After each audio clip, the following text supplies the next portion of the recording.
Hey Crossroads, welcome back for our next week in our study in 1 Corinthians. We are over the halfway point through this first letter that we have to study by Paul. It's 16 chapters long. We're into chapter 9, so congratulations on the halfway point. And we're going to continue to move through this book. And so I pray that you've been getting some meat out of it. I pray that it's been beneficial and fruitful. And today, Paul is going to touch on three main things here. The first thing we're going to talk about is Paul talking about the rights of an apostle. The second thing will be the importance of self-discipline. And three, the necessity of adapting to others for Christ's sake, or in order to win others to Christ.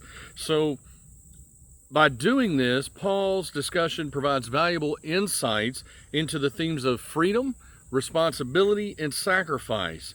So as we go through this chapter, let's see how we can learn from that letter and how we can apply it to our lives today. Let's jump off into the rights of an apostle here, and he talks about that in the first big portion of chapter 9, verses 1 through 12. Let's start there. He says, "Am I not free? Am I not an apostle? Have I not seen Jesus our Lord? Are you not the result of my work in the Lord? Even though I may not be an apostle to others, surely I am to you. For you are the seal of my apostleship in the Lord. This is my defense to those who sit in judgment on me. Don't we have a right to food and drink? Don't we have the right to take a believing wife along with us, as do the other apostles and the Lord's brothers and Cephas? Or is it only I and Barnabas who lack the right to not work for a living? Who serves as a soldier at his own expense? Who plants a vineyard and does not eat its grapes? Who tends a flock and does not drink the milk? Do I say this merely on human authority? Doesn't the law say the same thing? For it is written in the law of Moses, 'Do not muzzle an ox while it is treading out the grain.' Is it about oxen that God is concerned? Surely he says this for us, doesn't he? Yes, this was written for us. Because whosoever plows and threshes should be able to do so in the hope of sharing in the harvest. If we have sown spiritual seed among you, is it too much if we reap a material harvest from you? If others have this right of support from you, shouldn't we have it all the more? But we did not use this right.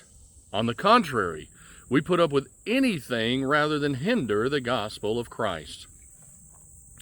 Now, first off, let's tackle the right of an apostleship, of their authority and their rights. And that's what Paul talks about there. He asserts his authority as an apostle.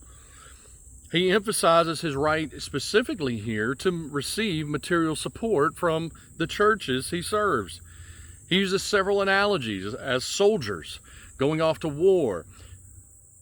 Farmers, they farm, they tend to their fields, and they reap their harvest.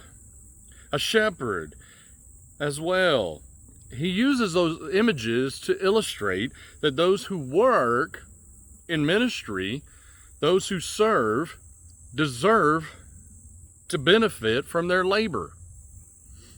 The principle is also supported by Old Testament law, which states, "Do not muzzle an ox while it is treading out in the grain." Now, in America, we tend to understand that 67% of Americans believe that a pastor should be compensated for their work or supported for their work. Maybe not monetarily, but it may result in them getting housing covered or whatever the case may be.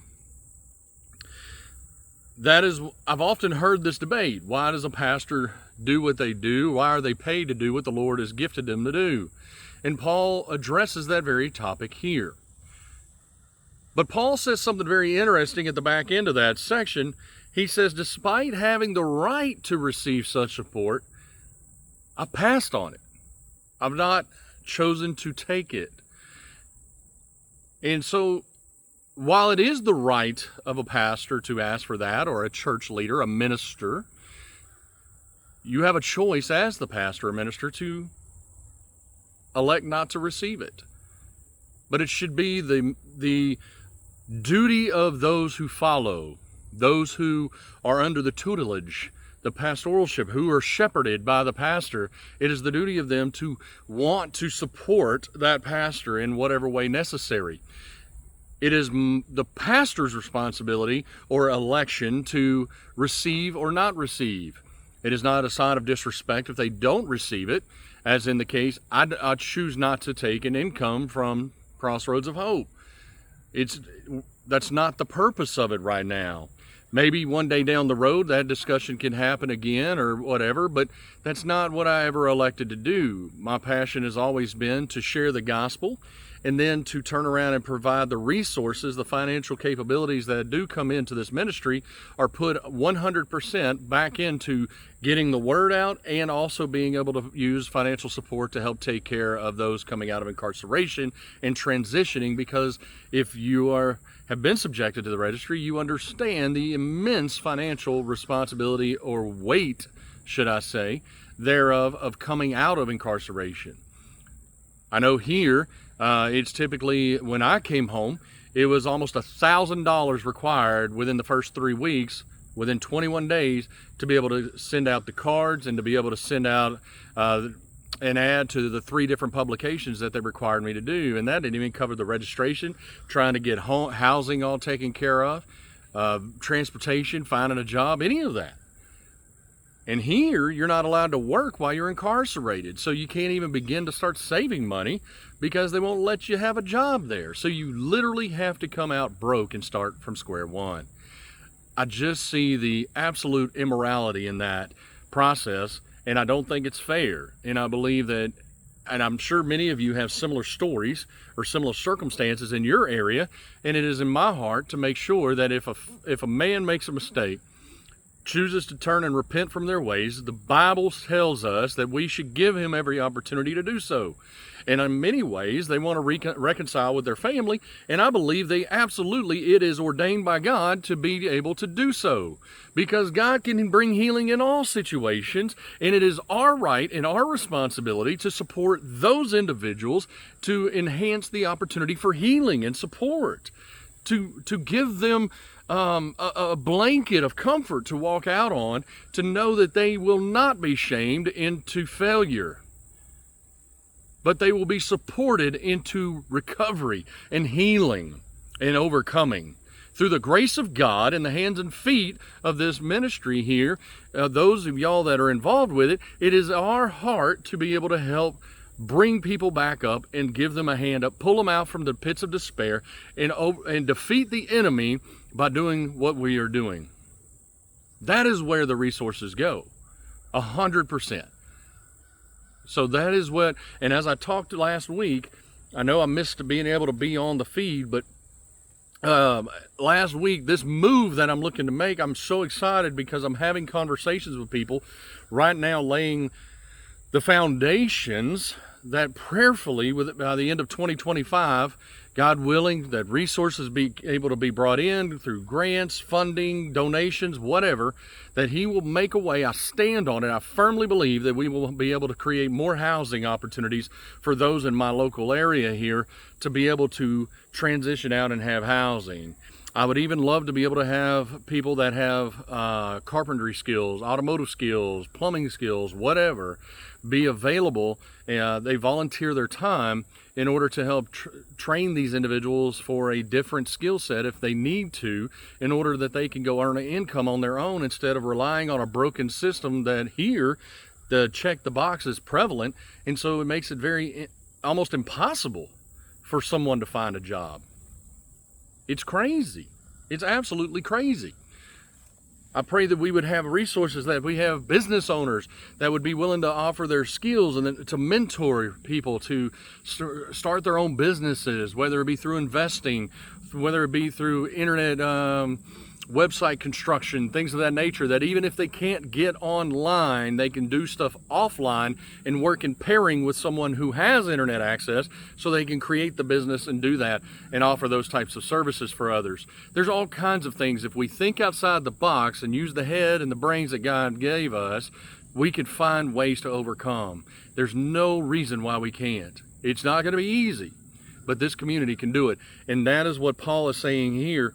His examples challenge us to consider how we can support ministry workers while being able to being willing to sacrifice our own rights, our own sometimes our own luxuries in order to help others just even be able to meet the needs of their lives. So that's what we're challenged to do here at Crossroads of Hope. So I just wanted to share that heart, that vision. I think it is very much in line with what Paul's talking about here. And then Paul goes on in this chapter talking about us being able to adapt for the sake of the gospel. That's covered in the next handful of verses from 13 to 23. Let's read those now. Don't you know that those who serve in the temple get their food from the temple, and that those who serve at the altar share in what is offered on the altar? In the same way, the Lord has commanded that those who preach the gospel should receive their living from the gospel. So he's still talking about income type stuff right here. But I have not used any of these rights, and I am not writing this in the hope that you will do such things for me. For I would rather die than allow anyone to deprive me of this boast. It's more important for Paul, he says, to give credit to God, give all the glory to God, not for him to receive income. That is where his heart, his spirit is aligned with. For when I preach the gospel, I cannot boast, since I am compelled to preach. Woe to me if I do not preach the gospel. If I preach voluntarily, I have a reward. And I can absolutely relate to this. And he says this, if not voluntarily, I'm simply discharging the trust committed to me. What then is my reward? Just this, that in preaching the gospel I may offer it free of charge, and so not make full use of my rights as a preacher of the gospel. Though I am free and belong to no one, I have made myself a slave to everyone, to win as many as possible. To the Jews I became like a Jew, to win the Jews. To those under the law, I became like one under the law, though I myself am not under the law, Paul reminds them, because he was Roman. He is not a Jew. So as to win those under the law, he did that for that reason. To those not having the law, became like one not having the law, though I am not free from God's law, because he's under God's law. Or under Christ's law, I'm sorry. So as to win those not having the law. To the weak I became weak to win the weak. I have become all things to all people, so that by all possible means I might save some. I do all this for the sake of the gospel, that I may share in its blessings. Paul tells them, I am compelled to preach the gospel. I could be getting compensated. I could be doing those things, but my heart, I am just absolutely motivated to share the word with others. And to do so, if I need to be a chameleon of sorts, if I need to be like the Jews, I relate to them in that way. If I need to be like those who are not under the law, then I do what I have to do to be able to relate to them as well. And you and I, as members of this community, or those loved ones of members of this community, we all have an opportunity to be able to relate to people that most in this world cannot relate to, especially in this country. Especially in this country. Look, I will say this. I cannot go out and speak to wives of the offenders, of those on the registry. I cannot speak to the wives and relate in a way that my wife can. And I know it's difficult. Honestly, why y'all don't see my wife very often on here is because she's not a public figure. She doesn't feel comfortable in public. It's an ask that is outside of her norm. However, we have families inside our church here locally that we go to that they are wives of others who have to deal with this charge. And she speaks to them. Matter of fact, this Tuesday or Wednesday, I forget, but we've got to meet with a family in our local congregation here, with the family of a man who is on the registry because he's due to come home next month. And we want to be able to sit down with them and share with them the obstacles that they are going to be facing, but the resources that are before them to help them overcome the obstacles. They've been asking to meet with us for a lot of the year, and it just hasn't, timing hasn't worked out on their end, most of it. But they finally had some time to meet, and we're excited to do that. In that world, my wife can speak to his wife, and they can connect and relate because they share that perspective of this. But likewise, she can't speak to an offender, a male offender. I can. I could speak to them about the challenges, what it's like to be on the incarcerated side, to be able to see the challenges that may be faced inside the prisons and those types of things and relate in that way. And then the obstacles coming home and putting in the applications only to be rejected time after time after time because of your charge, and the weight and the frustration that comes from that. And as a man, how often we feel like we may be failing our families because we cannot seem to stand up on our own 2 feet because the system keeps knocking us down. If you don't embrace what you've been through, then you are rejecting the opportunity for God to be able to use that in His favor, for that glory to be shined onto these situations, to show how He can bring you through it. So many of us run from our charges. And I'm not saying go out and glorify it. I'm not saying that. But don't hide from your past when you have an opportunity to share and relate to someone else. If you can be the voice of reason and the voice of commonality in those opportunities for God to use you as the vessel to lift a brother or sister up. That's what Paul's talking about here. Be able to meet them, adapt to win others. This adaptation was not a voluntary on our part, and oftentimes we didn't probably choose to be part of this unique community, but we can choose to use it for good. And then that requires the final thing that Paul talks about here, which is the importance of self-discipline. Let's start in verse 24. He says, "Do you not know that in a race all the runners run, but only one gets the prize? Run in such a way as to get the prize. Everyone who competes in the games goes into strict training. They do it to get a crown that will not last. But we do it to get a crown that will last forever. Therefore, I do not run like someone running aimlessly. I do not fight like a boxer beating the air. No, I strike a blow to my body and make it a slave, so that after I have preached to others, I myself will not be disqualified for the prize." We need to remember to run to win. We're running a race, guys. We're running a race. Part of that race for us, I think about the Olympics going on right now. We should be in training. We should be in preparation at all times. What's the race look like? It's a race where every opportunity we get to share the gospel, to be the hands and feet of Christ, to be the light in someone's life, we take advantage of that because that's the event that we've been training for. Here in this world, that's the event we're training for.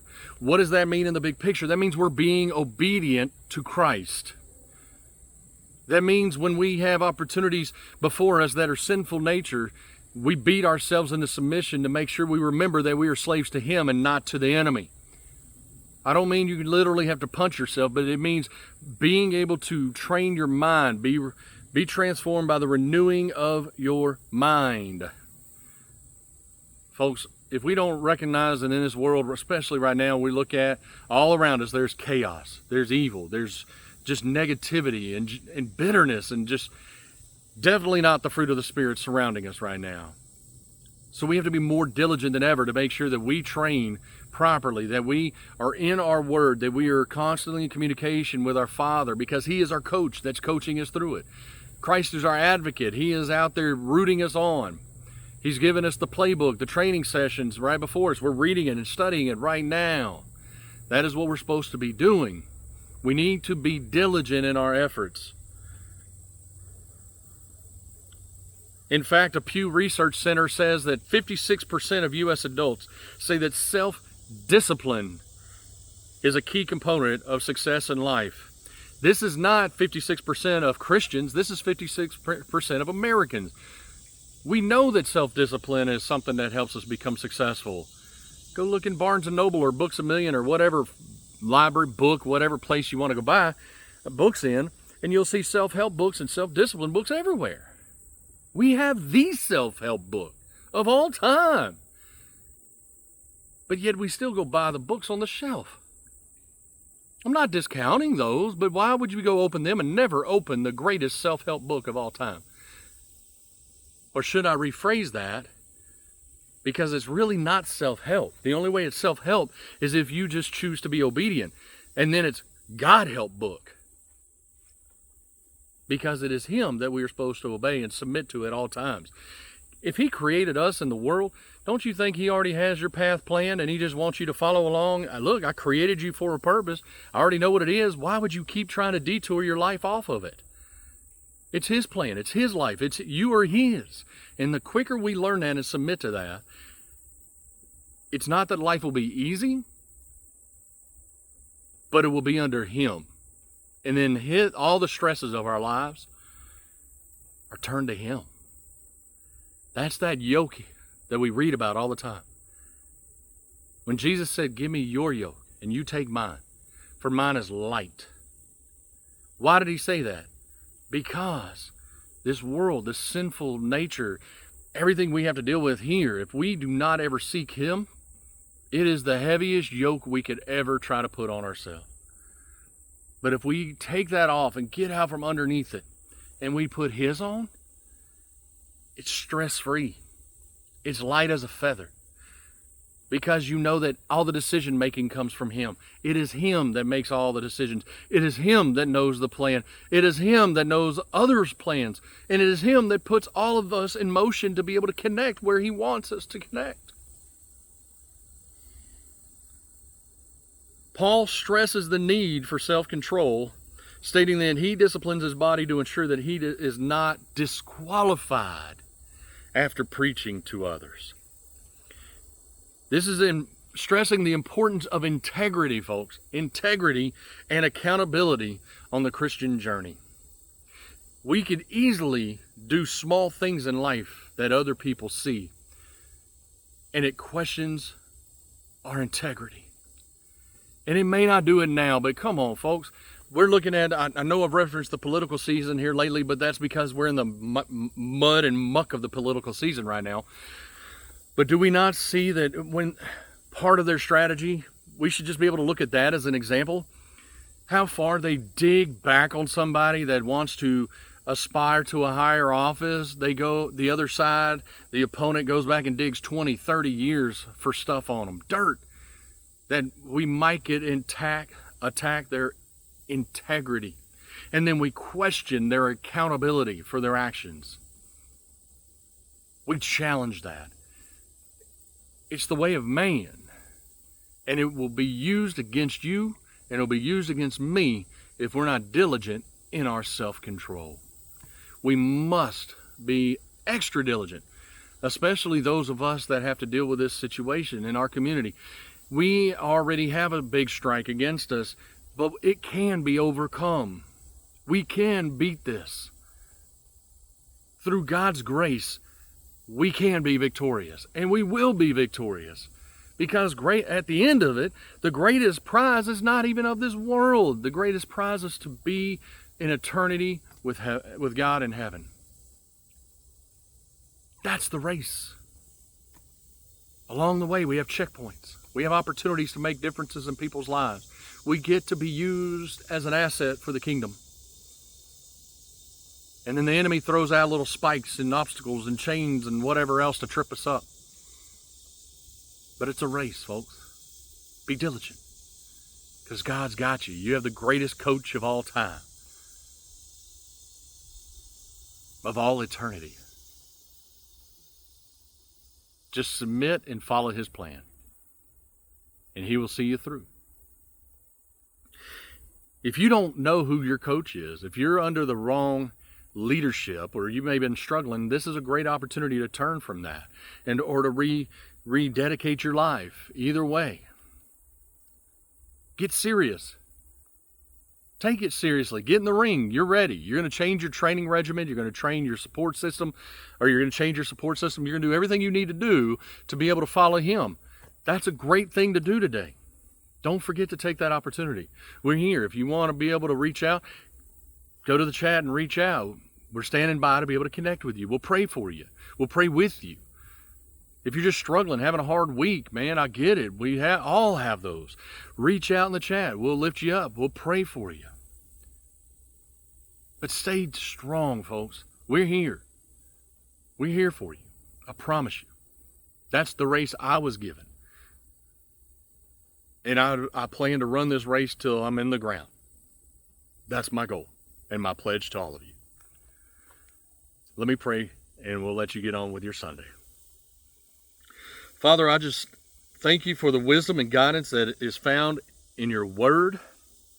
I thank you for Paul being able to be so open and heartfelt in his message, to be able to challenge us to look at the responsibilities and rights of apostles, and that we as followers of Christ and followers of a shepherd would honor the responsibility and the duty we have to be able to support those in our leadership positions. Those that you have elevated, so to speak, to those positions or given those titles to. I won't even say elevate. Let me correct that, because they're not elevated. But those that you have given that duty and responsibility for, may we support them. And Father, if it's on their heart to turn it down, then it'd be their decision to make. But we do our part as followers.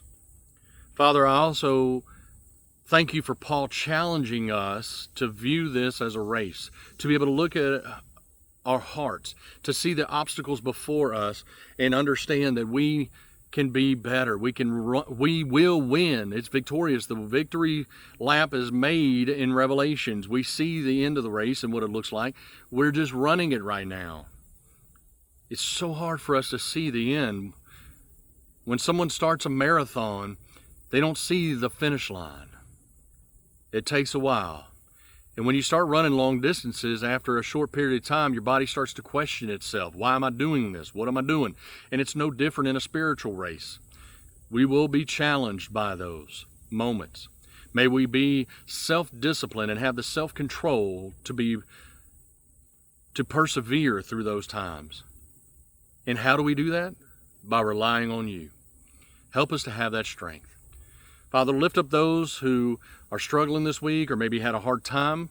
Pray for those that may be traveling, those babies that are going back to school right now. Some, like in my world, they're going back to school already. Some are getting ready to go back to school soon, so we lift everyone up right now, all those children. We lift the teachers up that are going to be with them and overseeing them. Father, may they focus on the curriculum and the curriculum only and leave all other garbage out. May the Christians in our school systems, those not be persecuted for their stance and their stance to follow Christ. And even though they may not be able to utter the word Christ, the name of Christ in the school system, Father, may their actions go before them, and may your light shine through their actions and their love, Father, for their students. Father, be with the children as they study. Open their minds and their hearts to receive all that those teachers have for them. Father, help us as parents be able to guide this next generation, because we are at a critical point here all around the globe. We have a young generation that seems to be lost more and more away from you. They don't know who you are, and they're seeking all kinds of other mediums to be able to medicate and to cope with the obstacles in life. Father, may we have the diligence and the strength and the self-control to run this race admirably and honorably and obediently, so that we can be the example for our children. Father, and we know the victory comes in the end, and we thank you for it. We lift everyone up, all prayer requests right now, we lift up to you. Be with each one of those. Father, you know those needs, and we give you all praise and glory. In Jesus' name, amen. All right, guys, that's chapter 9. We'll be back on it again next week. Have a wonderful, wonderful week. I love you all. Take care, and God bless.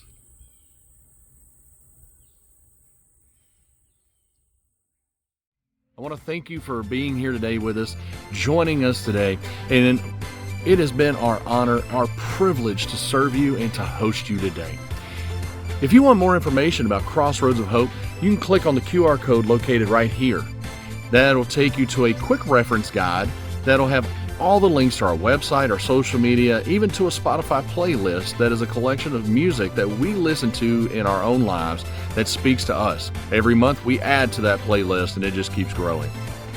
If you need to go to a traditional website path, you can go to crossroadsofhope.church, not .com, .church. There you'll find everything you want to know about who we are, why we exist, and who we serve. You'll also find a Give tab. On that Give tab, you can find all the ways that you can contribute financially to our ministry to help us grow and get the word out to more and more people. One of the biggest challenges is connecting with individuals, and it takes financial support to be able to find methods to mail out letters, to mail out cards, to be able to go to conferences and connect with leaders of these grassroots organizations that are putting the word out. Through those channels, we've been able to connect with more and more people over the past year. It's your support that allows those things to happen. So thank you for that. You'll also find our social media links, all of our handles there, Facebook, Instagram, Twitter, and Reddit. So keep up with us throughout the week. And before I leave, I just want to speak to those of you who may be struggling today. Or maybe you struggle throughout the week. If you find yourself struggling, it's those social media links that are critical to have in your back pocket.